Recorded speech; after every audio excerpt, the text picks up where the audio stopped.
Did you see this coming? Completely outrageous, isn't it? I mean, we put in place plans, for a long-term economic plan. We tackle some real problems in the British economy, and suddenly Brussels turns around to us and says, "Thank you very much for all your hard work. We want 1.7 billion." David Cameron's absolutely right to stand up. But the Chancellor agreed to these statistical revisions in Brussels on the 13th of November 2012.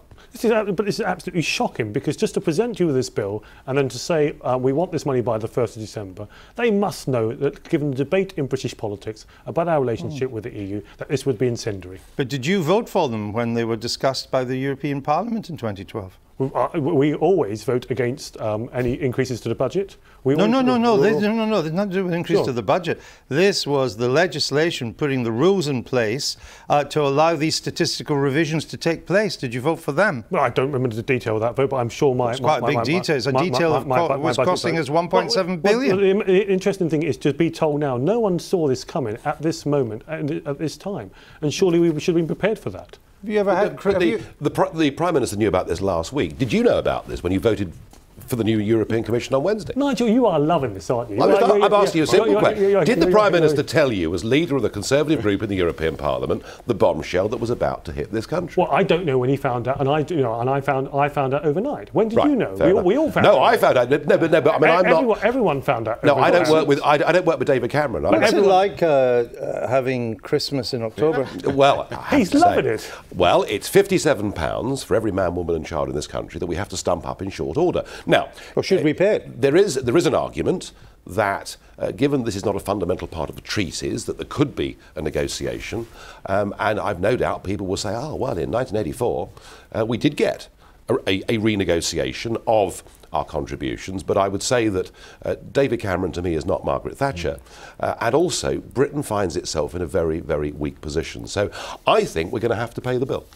Should we pay it? No, listen, we've got David Cameron who's called an emergency meeting, while we've got a Prime Minister in Brussels standing up for British interests. Yeah. We have Nigel Farage here making hay out of it. What should we... Yeah, well, of course, but you would do the same. That's what politicians do. Of course not. You know, there's more hay in this studio than a barn in Kent. We are doing a responsible thing. Should we pay it? Of course not. We should stand up, and what we should be doing, we have allies here. Other countries are also annoyed. I mean, if you look at... This is crazy. You haven't got a majority, though, have you? We are being penalised for economic success when you've got an economic basket case, such as France, being given money back. But bizarrely enough, there are other countries also affected, and Cameron can form coalitions with them. Did UKIP oppose this statistical change? Yes, I vote against everything. It's easy.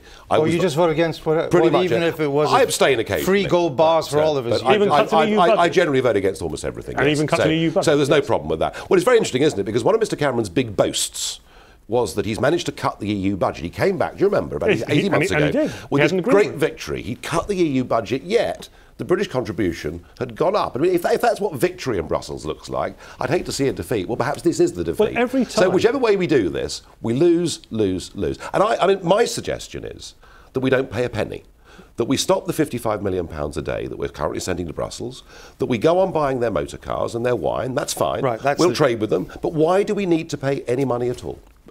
You say you wouldn't pay it, but of course that could be illegal. Well, that's why David Cameron's called this meeting of finance ministers.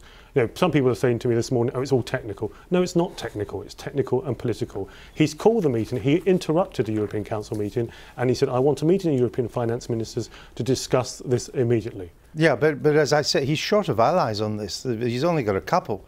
The Germans, they're net winners out of this. The French, they're net winners out of this. So he hasn't got many big allies. I mean, he's got Greece. Cameron has been here before and stood up for Britain. When we're in the Eurozone bailout mechanism, people like Nigel said we couldn't pull out, and we did. When we vetoed that EU budget, when that EU retreating, when they're 26 against 1, you said you're outnumbered side. You'll be outnumbered. Cameron vetoed the treaty. Well, hold on, but the European Parliament has just rejected the Cameron budget cut.